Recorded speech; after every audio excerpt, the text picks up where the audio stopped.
Jack Harmon leaned over the side of the small research vessel, squinting at the dark waters below. The ocean was calm today, but Jack knew better than anyone what lurked beneath the surface. 3 years studying deep-sea thermal vents had taught him to expect the unexpected. Dropping the probe now, he called to his research assistant, Ben. "Let's see what we find at this depth." The probe sank into the inky blackness, its lights cutting through the darkness. Jack watched the monitor as it descended past 3,000 feet.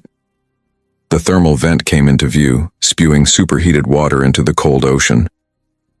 "Same as the others," Ben said with a yawn. "Nothing new here." Jack shook his head. "Wait, look at that." He pointed to a shimmer near the vent. "Something's moving there." The shimmer grew larger, approaching the probe.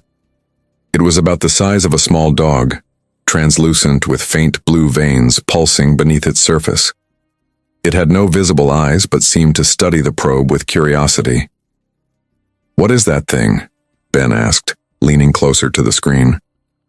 "I have no idea," Jack whispered, "but it's not in any classification I know." The creature suddenly darted forward, touching the probe. The monitor flickered, then stabilized. "It's not aggressive," Jack said. "It seems curious." Jack made a quick decision. "I'm going down there." Ben grabbed his arm. "Are you crazy? We don't know what that thing is." "That's exactly why I need to see it up close," Jack replied, already pulling on his diving suit. 20 minutes later, Jack descended through the cold water. His heart pounded as he approached the thermal vent. The creature was still there, pulsing gently in the current. Jack extended his hand slowly. The creature hesitated, then moved toward him. When it touched his gloved hand, Jack felt a strange warmth spread up his arm. The creature changed color, shifting from blue to a soft purple. It wrapped itself around Jack's arm like a living bracelet. "It's bonding with me," Jack said into his radio. "I've never seen anything like this." Back on the surface, Jack placed the creature in a containment tank. It followed his movements, pressing against the glass whenever he came near. "We need to get this to the Institute," Jack said. "This could be a new species." 2 days later, Jack stood before a panel of scientists at the Oceanic Research Institute. The creature floated in a tank beside him. "So, Mr. Harmon," said Dr. Vance, the Institute's leading xenobiologist, "you believe you've discovered a new species?" "I know I have," Jack replied. "Its cellular structure is unlike anything on Earth." Laughter rippled through the room. "It looks like a jellyfish with a growth problem," someone called out. "Or maybe it's just your new pet," another scientist added, triggering more laughter. Dr. Vance raised his hand for silence. "While I appreciate enthusiasm, Mr. Harmon, extraordinary claims require extraordinary evidence." "Then let me show you," Jack said. He approached the tank and placed his hand against the glass. The creature immediately moved toward him, changing color. "It responds to me," Jack explained. "It has some form of intelligence." Dr. Vance sighed. "Very well. A simple demonstration then. I'll examine it myself." The scientist approached the tank and reached in with a gloved hand. The creature retreated to the far corner. "Not very friendly, is it?" Dr. Vance said with a smirk. Then the creature changed. Its body hardened, developing sharp ridges.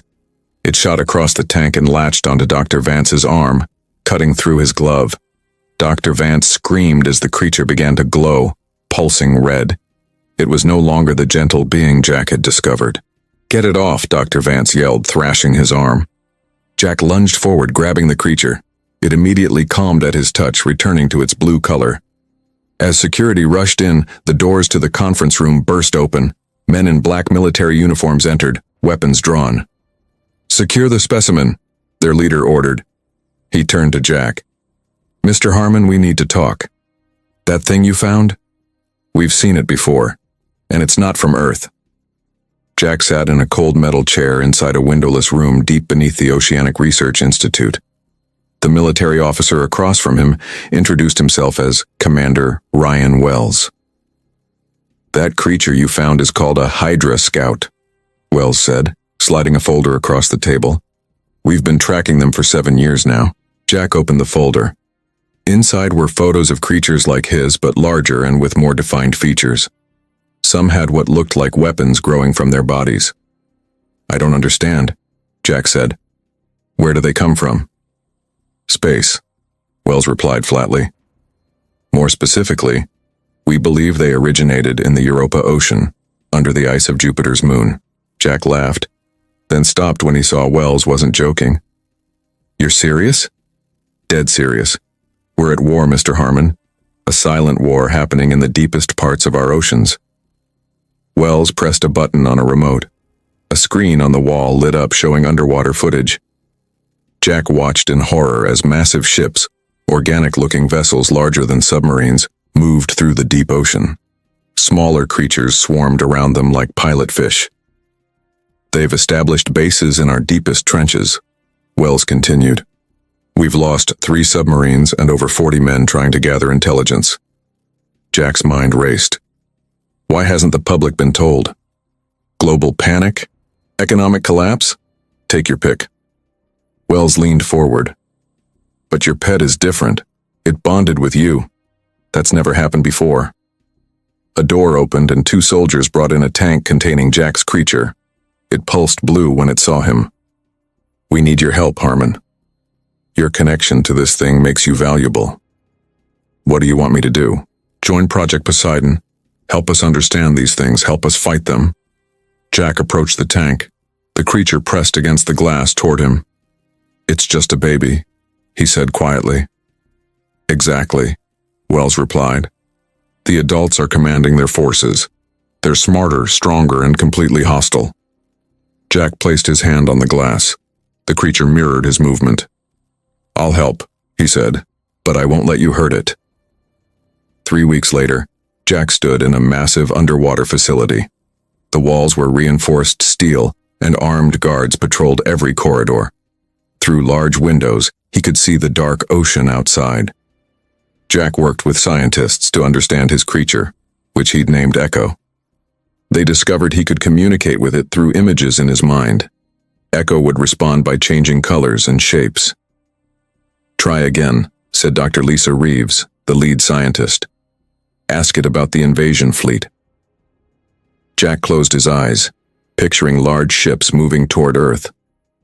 Echo pulsed red, then showed Jack a mental image that made his blood run cold. Hundreds of massive vessels, each carrying thousands of the alien creatures, heading toward Earth's oceans. "They're coming," Jack whispered. "A lot more than we thought." That night, Jack sat alone with Echo. The creature had grown, now the size of a large dog. Its intelligence had developed too. It could form simple shapes to communicate. "Why are your people attacking us?" Jack asked. Echo formed a shape like Earth, then showed it being consumed by something larger. "You're not invading," Jack realized. "You're running from something." Suddenly, alarms blared throughout the facility. Red lights flashed in the corridors. "Security breach in Section 7, announced a voice over the speakers. "All personnel evacuate immediately." Jack ran to the door. Through the window, he saw soldiers running, weapons drawn. Echo's tank began to crack. Water leaked onto the floor as the creature pressed against the glass. With a final push, the tank shattered. Echo slithered across the floor toward Jack. Instead of attacking, Echo touched Jack's hand. A clear message formed in Jack's mind. "They come for me. You cannot stop them." The facility shook as something massive struck it from outside. Echo slipped past Jack and disappeared through a vent in the wall. The door burst open. Wells stood there, bleeding from a cut on his forehead. "They're here," he gasped. "The invasion has begun." The underwater base shook again as Jack followed Commander Wells through the narrow corridors. Water sprayed from cracked pipes overhead. Emergency lights cast everything in a red glow. "This way," Wells shouted over the blaring alarms. "We need to reach the submarine bay." They turned a corner and found 3 dead soldiers floating in knee-deep water. Their bodies were covered in burn marks. "What could do this?" Jack asked, his voice shaking. "Adult hydras," Wells replied grimly. "They shoot some kind of acid." A loud crash echoed from behind them. Jack turned to see a massive creature tear through the metal wall. It looked like Echo but was 10 times larger, with sharp ridges along its body and glowing red veins. "Run!" Wells yelled, firing his weapon at the creature. The bullet seemed to bounce off its hardened skin. The creature shot forward, moving through the water with frightening speed. Jack and Wells burst through a door into the submarine bay. A sleek black submarine waited in the launch pool, its hatch open. Soldiers were loading equipment and wounded personnel aboard. "Get on that sub now," Wells ordered, pushing Jack forward. As they reached the submarine, a man in a captain's uniform approached them. His face was hard, with a scar running down his left cheek. "Commander Wells," he said with a nod. "Is this the civilian?" "This is Jack Harmon," Wells confirmed. "Jack, meet Captain Alec Frost. He commands the USS Barracuda." Frost looked Jack up and down with obvious distaste. "So you're the one who made friends with these things?" Before Jack could respond, the bay doors exploded inward. Water rushed in as 3 massive alien vessels pushed through the opening. They were organic-looking ships, pulsing with the same blue light as Echo. "Everyone aboard now," Frost shouted. They scrambled into the submarine. Frost sealed the hatch just as water filled the bay completely. "Dive, dive, dive!" Frost ordered his crew. The submarine detached from its dock and plunged deeper into the ocean. Through the periscope, Jack watched in horror as the underwater base collapsed behind them. "My God," he whispered. "How many people were still in there?" "Too many," Wells said quietly.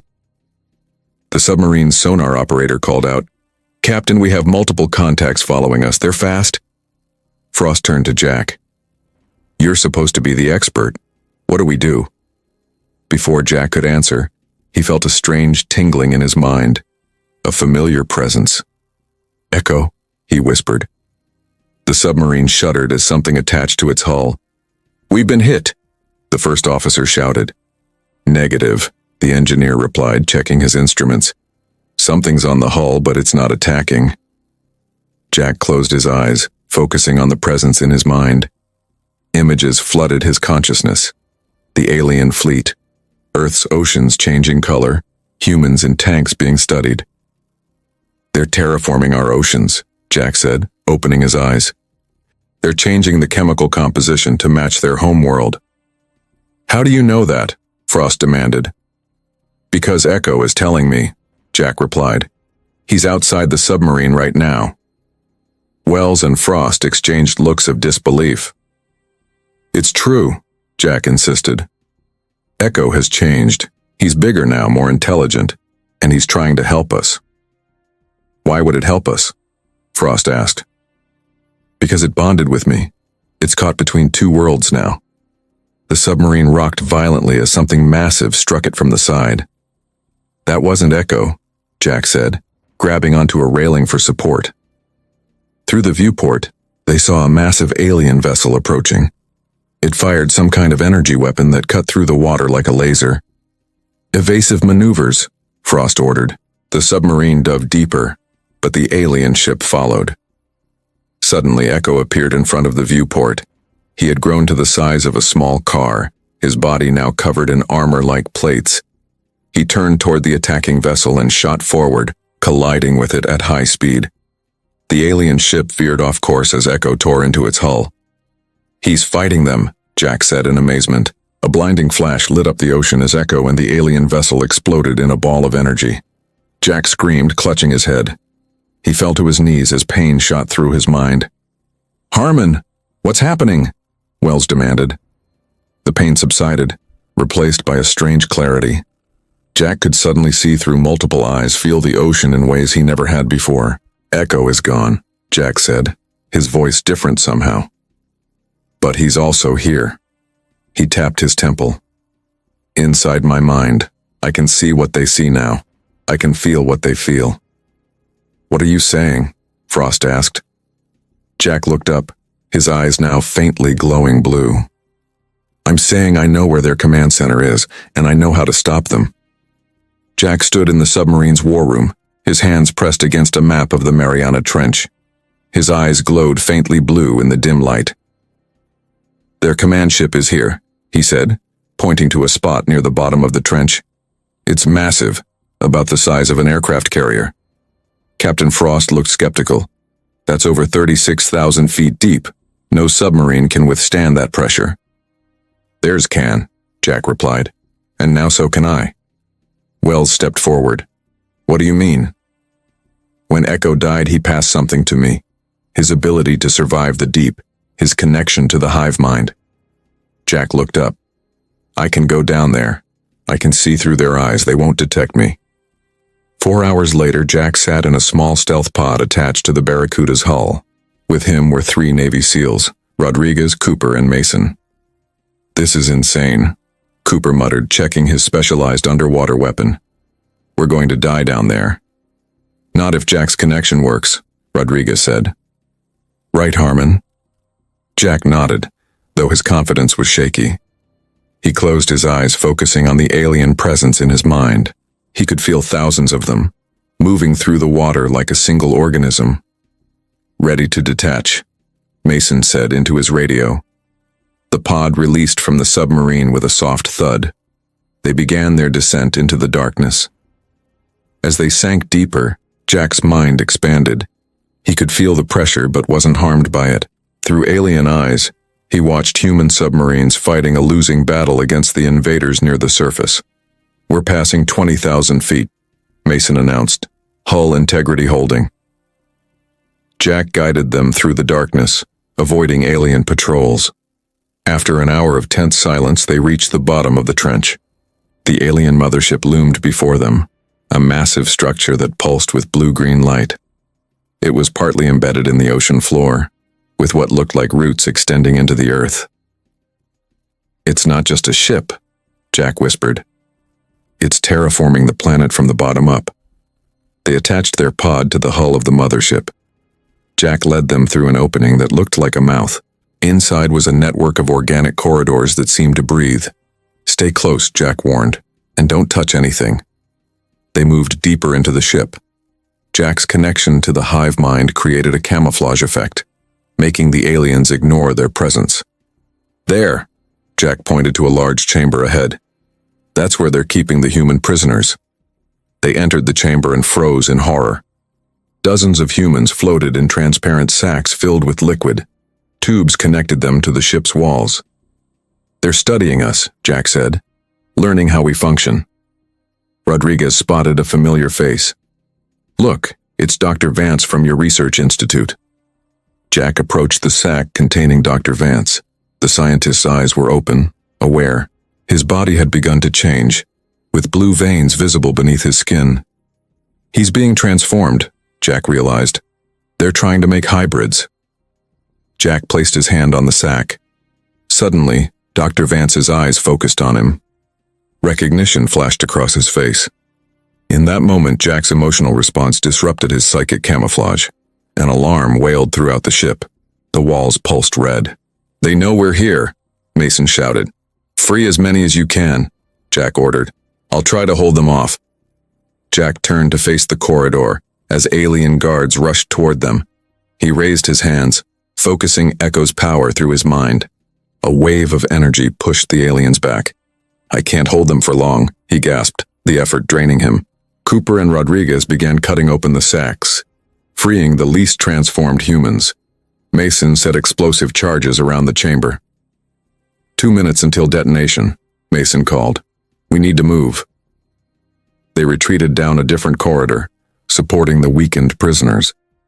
Jack followed, using his powers to block pursuing aliens. They reached a large central chamber and stopped in awe. In the center floated an enormous hydra, 20 times larger than any they'd seen. Its body glowed with intense blue light, and it had hundreds of tentacle-like appendages. "The Queen," Jack whispered. The Queen turned toward them. The aliens pursuing them stopped and backed away. Jack felt a powerful presence push into his mind. The Queen's voice filled his thoughts.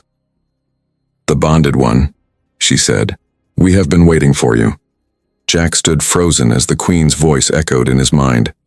The SEALs raised their weapons, but Jack held up his hand to stop them. "Wait," he said. "She wants to talk." The Queen's massive body pulsed with light as she communicated directly into Jack's thoughts. "We did not come to destroy," she said. "We came to escape." Jack stepped forward. Escape from what? The chamber walls changed, displaying images of a distant planet being consumed by a massive dark cloud. The cloud moved like a living thing, devouring everything it touched. "The Void," the Queen explained, "a cosmic predator that feeds on worlds. It destroyed our home. We fled across the stars. And now it's coming here," Jack realized, seeing the truth in her thoughts. Mason checked his watch. 1 minute until the charges blow. Jack turned to him. "Disable them now." "Are you crazy?" Cooper hissed. "Trust me," Jack insisted. "This changes everything." As Mason reluctantly disarmed the explosives, Jack addressed the Queen again. "Why attack us? Why not ask for help?" "We tried. Your kind responded with weapons." The Queen's body darkened with emotion. "We believed we had no choice but to prepare this world for our survival." Jack felt the truth in her words. He also sensed something else. Fear. Not of humans, but of something far worse. "The Void," Jack said. "It's following you here. Yes, it hungers for both our species now. It will arrive soon." Jack turned to his team and the rescued prisoners. "We need to get this information to the surface. We're not fighting an invasion. We're about to face extinction." 3 days later, Jack stood in an emergency meeting at the United Nations. Military leaders, scientists, and world leaders watched in stunned silence as he explained the true threat. "The Hydra aliens aren't our enemies," Jack concluded. "They're refugees, and they have the technology to help us fight the real enemy." Commander Wells stepped forward. "Our scientists have confirmed Jack's claims. The Void is real and it's approaching our solar system." "What can we possibly do against something that eats planets?" asked the Secretary General. Jack took a deep breath. "There's a way, but it requires sacrifice." 1 week later, Jack lay on an operating table in a secret facility. The Queen floated in a massive tank nearby, connected to Jack by glowing tubes. "The procedure will merge your consciousness with the hive mind permanently," Dr. Reeves explained. "You'll become the bridge between our species." "Will I still be me?" Jack asked. "Partly," she replied honestly. "But you'll be something more too." Jack nodded. "Do it." The pain was beyond anything he had ever experienced. His mind expanded, connecting with thousands of alien minds while still maintaining his human identity. When he opened his eyes, they glowed bright blue. Through his new senses, Jack could feel the Void approaching Earth, a hungry darkness at the edge of the solar system. On the surface, humans and Hydras worked together, building massive energy weapons. Beneath the oceans, alien ships joined with human submarines in a united defense force. Jack stood on the deck of the USS Barracuda, now retrofitted with alien technology. Captain Frost approached him. "Fleet is in position," Frost reported. "Are you ready?" Jack nodded, his enhanced mind connecting simultaneously with human commanders and alien leaders. "The Void has never faced united species before," Jack said. "We have one advantage. It doesn't expect resistance." The sky darkened as the Void began to consume Earth's atmosphere. Ships rose from the oceans, a combined armada of human and alien vessels. Jack raised his hand, channeling power through his transformed body. Energy flowed from him, connecting the fleet into a single weapon. "Now!" he commanded. The combined fleet fired as one, their weapons merging into a blinding beam that struck the heart of the darkness. The Void recoiled, wounded for the first time in its ancient existence. Jack fell to his knees, blood trickling from his nose. The strain of connecting both species was nearly killing him. "Hold the line," he shouted, both aloud and through the mental network. As the battle raged above, Jack knew this was just the beginning. Earth would never be the same. He would never be the same. But for the first time since Echo had touched his hand in that deep ocean, Jack felt hope. The war for survival had begun, and humanity would not face it alone.